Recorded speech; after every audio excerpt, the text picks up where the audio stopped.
At a meeting in Enugu State, the Ohanaeze Igbo worldwide says the time has come for the realization of the quest. Now, people know this morning, Ohanaeze Igbo know they serious about the agitation and everything where they go on about Mazin and the Kalu. I go want make you just pay attention. Watch this video from the start to the end. Listen to what they go on. As it stands right now, Tinubu now don't they feel hot because Igbo don't they serious about what they go on for Southeast. So listen and share this video to everyone on every social media platform. Don't forget to click the subscribe button for more updates. Share this video now. The only way if you take encourage support us. Thank you. The sit-at-home order by the outlawed indigenous people of Biafra and paucity of funds. Sit-at-home order. The Monday sit-at-home order is a problem for Igbo. It is strange for a group to face the barrel of the gun inwards. Many people have estimated the huge loss the Southeast incurred on a weekly basis as a result of the sit-at-home order. This strongly believes that the release of Mazin and the Kalu and other Igbo youths in detention is the first crucial step towards restoring peace and security in the Southeast. We are convinced that the Kalu issue can only be resolved through dialogue. That we condemn in this entirety the worsening security situation in the Southeast and call on all Igbos to put all hands on the decks. There is a very popular saying in Igbo that says, "Na agadi nwaanyị dị mkpọ akpa ndị mmụọ ọchị, na chetakwa na ọchị ndị mmụọ na ibe akwa bụ ofu."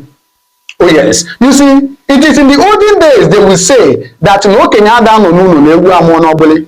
These days, in this our era, okenye na-ejizi aka ya ede ama egwu chemụ nwa n'ọbụlị. Oh yes, I can tell you that most of the problems the Igbo race are facing today are being caused by their elders. I mean no insult. And for those that do not understand those proverbs, I'm sorry. But what I'm trying to say in a nutshell is this, that most of the problems the Igbo race are facing today are being caused, are being advanced by their elders. But thanks be to God that some of them are still alive today, witnessing the consequences of what they have brought to Igbo land. Oh yes, just as we are going to see in this news I want to pass to you now, because some of them are now coming out to cry that, oh, we never knew this is how it was.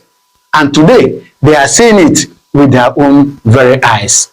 Please, I beg you to stay with me because we are going to expose another thing in this video. Now, if you remember, just a couple of days ago, the president of Nigeria, President Tinubu, visited United Kingdom. And upon that visit, the president signed a mega deal. And what is the deal? According to this news, of course, we saw it, that Nigeria has signed a 746 million pounds deal with the United Kingdom. And this deal, of course, if you calculate this money in naira, it is approximately 1.4 trillion naira. Oh yes, trillion, not even billion, trillion naira. So this deal that was signed was to redevelop Apapa Port, seaport. Yes, the two seaports in Lagos State is what they want to use this money to rehabilitate. And those seaports are working. Those seaports they want to rehabilitate with this amount of money, they are working. Meanwhile, we have about 6 to 7, if not 8 seaports in the Southeast that are not working. But yet, the two that are working in Lagos, the government signed this amount of money to go and redevelop them again. Why don't they use this money to go and develop those ones that are not working in the Southeast, so that at least they will bring development to that side and, make things easier for people? I can tell you, there are seaports in River State. There are seaports, of course, they are not working. There are seaports in rivers, in Port Harcourt, in Calabar, and some other places that I can't even mention now. Yet, they are not working. Meanwhile, the government has signed this deal to develop the ones that are already working in Lagos State. Well, this news, has caused a lot of argument online. So many people are coming out to talk, say, what is the government doing about the southeast part of Nigeria? Some people are saying that, oh, we are marginalized. And that is what Ohanaeze Youth Council has come out to say. According to this news, you can see it. Ohanaeze Council condemns UK Nigerian £747 million Lagos port deal. Alleged marginalization of Southeast. So they have come out to say, oh, we are being marginalized.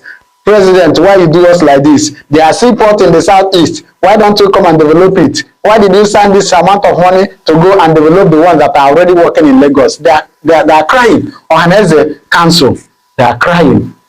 You know why? This is what some of their youth have been shouting for a very long time. And they say those ones are coward. Those ones are non-entity. Anyway, we are going to go down to this news to see what they said actually, and to see the reason why the president signed this amount of money just to redevelop a seaport that is already working already. Now, according to this news, it says, let me zoom it a bit, it says, the Ohanaeze Youth Council has condemned the Nigerian government's £747 million port rehabilitation agreement with the United Kingdom, describing it as a further indication of the marginalization of the Southeast region. All right, they are crying. In a press statement issued on Sunday, the group's national president, Ibayaka, criticized the deal signed for the upgrade of Lagos ports, warning that the continued neglect of seaport infrastructure in Igbo-dominated areas could deepen separatist sentiment. So they are saying that if you continue to neglect the agitations, of course, if you continue to neglect bringing infrastructure to the Southeast, that is going to deepen separatist sentiment. It's all right.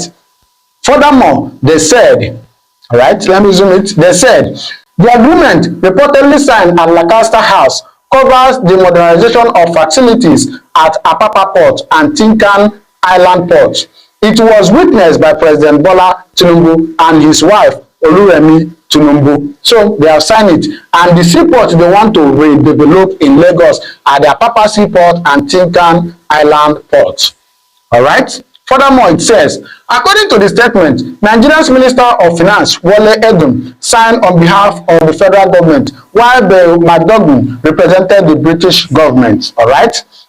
The Ohanaeze Youth Council argued that the focus on Lagos Port ignores what it described as historical viable maritime location in the Southeast, including Osako/Osemoto in Ihiala and Uguta, Azumini Blue Sea in Abia State, and Oziza Beach in Ebonyi State. So you see, there are rivers in Abia State and in Ebonyi State that can actually be worked on, and they start working as seaports.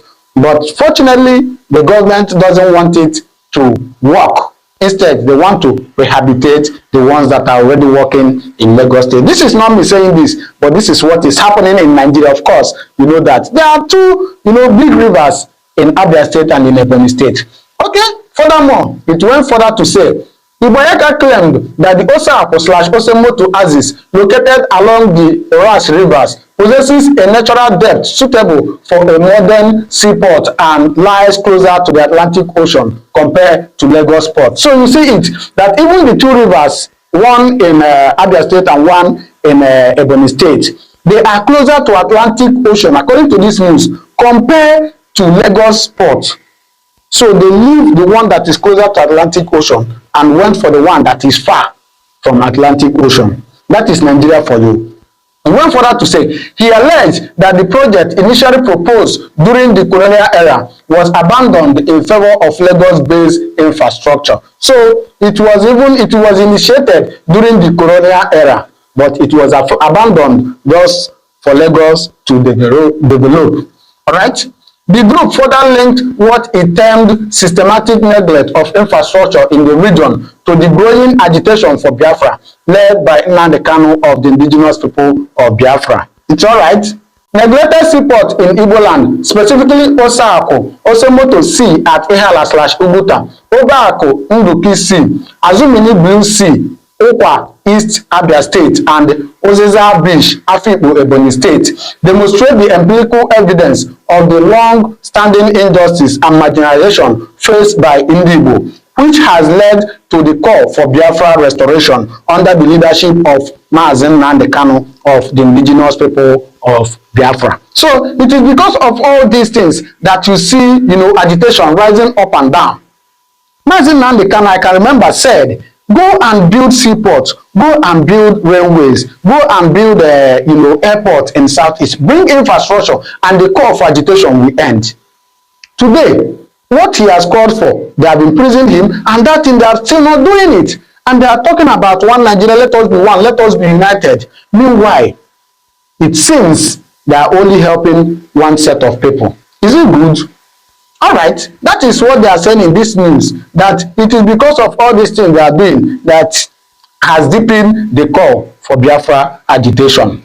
Furthermore, regrettably, the British government agreed to refurbish two ports in Lagos, specifically Apapa and Tinkan Island, standing at 60 nautical miles to Atlantic Ocean. Also undermined the dredging of Osaoko, Ihala, Anambra Sea and Osemoto, Uguta Sea in Imo State in 1958. A site boasting a natural harbor depth of 22 meters and a mere 18 nautical miles from the Atlantic Ocean, the statement read. All right, so they are only saying that the two rivers, both in Anambra, in Imo State, in Ebonyi, that if they dredge it, that is going to work for seaports for the people of Southeast. But unfortunately, the Nigerian government has left it behind. The group also demanded the immediate dredging of the proposed Osaoko/Osemoto seaport channel, estimated at 18 nautical miles to the Atlantic Ocean, as well as similar projects in Abia State. All right. It accused political leaders from the Southeast of failing to advocate effectively for the region's inclusion in major federal projects, warning that such inaction could have long-term political and economic consequences. So they are also blaming the political leaders, the political leaders in the Southeast. Are they actually agitating that infrastructure should be brought to the Southeast? Unlike Soludo will tell you, no, forget, Igbos are not marginalized. The Nigerian government is doing well. It's all right. You ask Soludo, how many seaports does he have in Anambra State? All right, finally it says, the obvious network of infrastructural development, including seaports, international airports, and modern railways in Igbo land, has ignited the call for Biafra restoration, championed by Mazi Nnamdi Kanu, in the face of this outrageous injustice and oppressive marginalization against Igbo. Nothing can dissuade the new generation of Igbo extraction from pursuing the project of Biafra restoration, the statement added. So they said that with all these things happening, that nothing can stop this new generation of Igbo people from pursuing, Biafra restoration. So this argument of marginalization has actually brought a lot of argument online. Some people are saying, no, Igbos are not marginalized. Some people are saying, oh, Igbos only think that they are marginalized, meanwhile they are not marginalized. Well, for me, Igbos are not just marginalized. If there's any other word that is bigger than marginalization, that is what the Igbos are facing. Just as Sowore will tell you that the Nigerian government or the Nigerian people has not forgiven the Igbos since after the Biafran War. And that is exactly what we are seeing. How can you tell me that the two seaports in a particular state was signed or is being signed that huge amount of money to rehabilitate if they are working already? Meanwhile, there are other seaports in other parts of the country that are not working and they decide to sidelight them. Is it fair? Obviously, it's not fair. It's not fair. So please, I'm now going to allow you to listen to this very interesting and educative video that was made by a brother. Please do well to listen to it. Then my question in this video is this: you watching me, do you think that Igbos are marginalized? And at this point, what do you think the Igbos will do to gain themselves back? Request for Biafra, stay in one Nigeria, or keep shouting on social media for the betterment of their people? Which one do you think? Do well to drop your comment. But then please, I beg you to listen to this interesting video. One agenda Nigeria has as a country is how to keep Igbos down. Are you trying to tell me you don't know that? Are you trying to tell me that you don't know that one of the basic agenda of Nigeria as a government is how to keep Igbo man down? Nigeria can never, ever give Igbos a fair space. So forget about your one Nigeria scam. One Nigeria is a scam. Let's stop deceiving ourselves. This is just part of my response to you. I am coming back. With all due respect, Simon Kennedy, SK, I picked interest on your video the moment I saw Igbo versus Nigeria. I've been watching your video, but little did I know that I've not been following you. So I pressed follow button. Why I press follow button is to tell you the kind of people Igbo people are. You made mention of noticing that some bunch of people are following you because you are painting Northerners black. And I watched your video over and over. But this time around, I just stopped where you made mention of some people that are secessionists in nature. Point of correction, SK. No Igbo man is a secessionist by nature. It was Nigeria that created the secessionists in Igbo people. Do you remember who Ojukwu is? You know, you made mention of Ojukwu. We call it Ojukwu Archaic. It's not archaic. It's just 1967 to 70. Just 1967 to 70. Most people that fought the Biafran war are still alive. Mazi Nnamdi Kanu you made mention of was born during Biafran war. Mazi Nnamdi Kanu is still a young man. If you don't know, I want you to know that. So, I want to start correcting. See, my dear, when you want to talk about Nigeria, and we are putting it on the basis of one Nigeria, then you are trying to sound uncivilized. One Igbo people are different is that Igbo people has alternative. If Nigeria start doing it very well today, believe you me, Igbo people will stop the agitation for Biafra. But the problem is that Nigeria as a government are not ready for change or for amendment. Nigeria as a country has no plan for repentance. You are here talking about restructuring. Let them restructure then. But the problem is that Nigeria as a government can never ever restructure. Same restructuring that Ojukwu went to Aburi with Gowon. The same restructuring is what caused Biafran war. So where did Igbo people get it wrong? Your argument on Igbo people liking money, I don't see where it's relevant here. So what brought about Igbo people liking money and whatever? Your argument about Igbo people thinking they are the most learned, it's never like that. Why Igbo people are talking about seceding from Nigeria? Why Igbo people are talking about leaving Nigeria or exiting Nigeria? Simply to save their lives. Saving of our lives is the only reason why over 99.9% of Igbos currently are hell-bent on exiting from Nigeria. That's the only reason. The moment an Igbo man discovers that his life is under threat, he will leave that thing. We value life more than anything. And that is why in Igbo land we say, to be easy. So, whatever you are preaching, whatever you are doing, and you are trying to tell us to advocate for one Nigeria, whereas Nigeria as a government has no plan for repentance or restructuring, whereas Nigeria existence or Igbo man being in Nigeria is a threat to his life, no Igbo man will support that. I'm telling you this for free. I will talk about Igbo people on follow you. We don't do like that. Igbo, when you talk of one Nigeria, Igbo people loved Nigeria. Listen, Igbo people loved, but currently, over 99.9% of Igbos no longer love Nigeria. And we are not apologetical about that. We don't give a damn. And here, you made mention of just religious problem. You call religious problem just?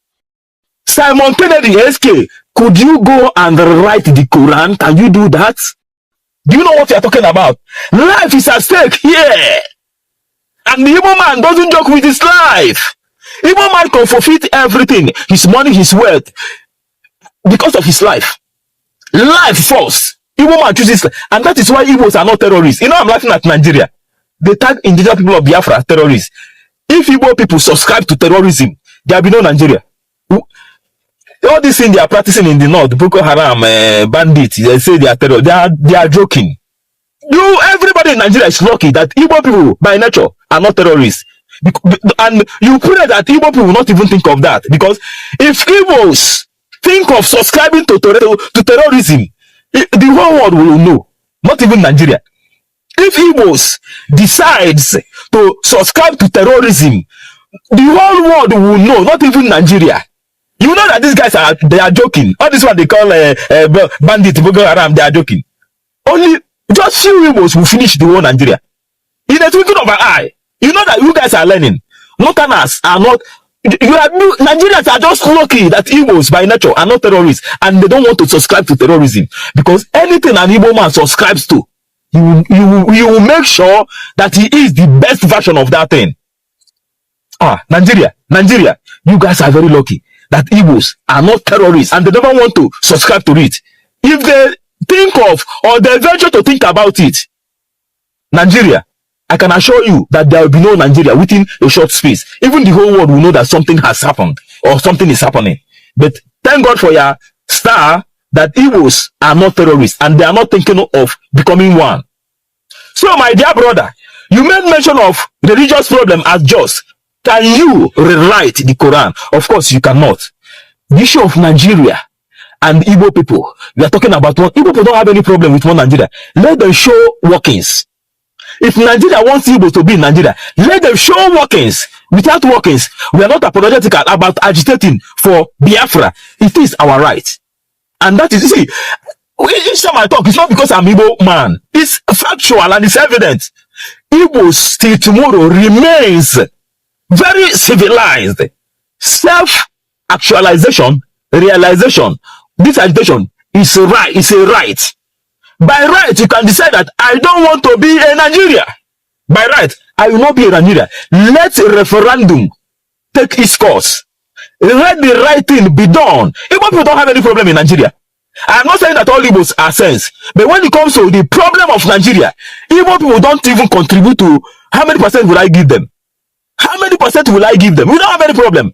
As a matter of fact, we still have alternative in Nigeria. If Nigeria start doing it right today, Igbo people would, even Mazen Namdekano, there was a time he said it, he wouldn't mind to forfeit Biafra. But the problem is, Nigeria has no plan for repentance. Nigeria has no plan for amendment, and you want us to sit down here and be talking to you about restructuring Nigeria. Who told you Nigeria will restructure? The same reason why Ojuku said, stop killing my people. The same reason for Nigerian Biafra civil war. We are talking about it, and you think they will never do it. If they can do it, let's give you one Nigeria. They can't go for destruction because restructuring is as simple as having Biafra. So we don't have much problem in Nigeria. So stop coming out and say Igbo people are we've crossed the Rubicon, my brother. SK Simon Kennedy. Igbo people has crossed the Rubicon. No going, we can't go back again, and we are not apologetical about that. How I wish, Simon Kennedy, you knew how fanatical over 99.9 Igbos are about Biafra. You wouldn't even be talking about this. We are not or no longer apologetical about one Nigeria. We don't give a damn. If they like, let them restructure. If they like, let them not restructure. We don't give a damn whatsoever. I don't think you are as fanatical about Nigeria the way over 99.9% Igbos are about Biafra. We no longer give a damn because our lives are at stake. Few Igbos are talking about one Nigeria restructuring. How many are they? Our politicians. How many Igbos are politicians? How many? You talk about politics in Nigeria. Why did Igbos leave politics in Nigeria? Why? Simply because of Nigerian sin and known character in marginalizing Igbos. One agenda Nigeria has as a country is how to keep Igbos down. Are you trying to tell me you don't know that? Are you trying to tell me that you don't know that one of the basic agenda of Nigeria as a government is how to keep Igbo man down? Nigeria can never, ever give Igbos a fair space. So forget about your one Nigeria scam. One Nigeria is a scam. Let's stop deceiving ourselves. This is just part of my response to you. I am coming back. They are forcibly occupying their land and telling them that they cannot do anything about it. A whole presidency in a country openly and brazenly supporting terrorists. All of you watching and listening all over the world, you know that Miyetti Allah is a terrorist organization. You know that. They have killed. They have said that Benue State is theirs for the taking as a spoil of war. All of you are aware of it. You know what they are doing. Anywhere you have Fulani headsmen, terrorists for that matter, they tell you, oh, they are pastoralists. They are allowed to do their businesses in the forest. All of you are aware of it. But you kept quiet, hoping that somehow Tinubu will emerge as the president, or an Igbo man will come as a president, and your family will start enjoying. But in the meantime, you have no more farmlands, you have no more forests, you have nowhere you can call your own home. The same stupidity exhibited by Hausa peasants that enabled Fulani to take Sokoto from them, that enabled Fulani to take Katsina from them, that enabled Fulani to take even Kanu from them. Every Hausa land is occupied either by a Fulani emir or a Fulani governor. Some of you don't want to reason, you don't ever learn. that the main aim of Fulani is to conquer your land and enslave you. Look at Hausa people today. As I wrote yesterday, they are worse than a discarded tissue paper. They are worth nothing. Only their language is what is relevant in their lives. Everything else is lost. All of you are repeating the exact same mistakes that the Hausas made. That is why they are in trouble. And that is why they can never ever come out of it. They are all suffering from what I would, an advanced version of the Stockholm Syndrome. Can you imagine that these people came into their land and took it over and they cannot do anything about it? Hausa is gone. It took Fulani very many years before they came out of their shell to say we are Fulani. Remember before, many years ago, they told you we are Hausa Fulani. We are Hausa Fulani. Because that time, their subjugation of the Hausa race hasn't been completed. Now they have completed it. Have they not completed it? And what is happening right now? I ask you what is happening now. Fulani have now come out to tell you we are Fulani people. Is that not what they are saying now?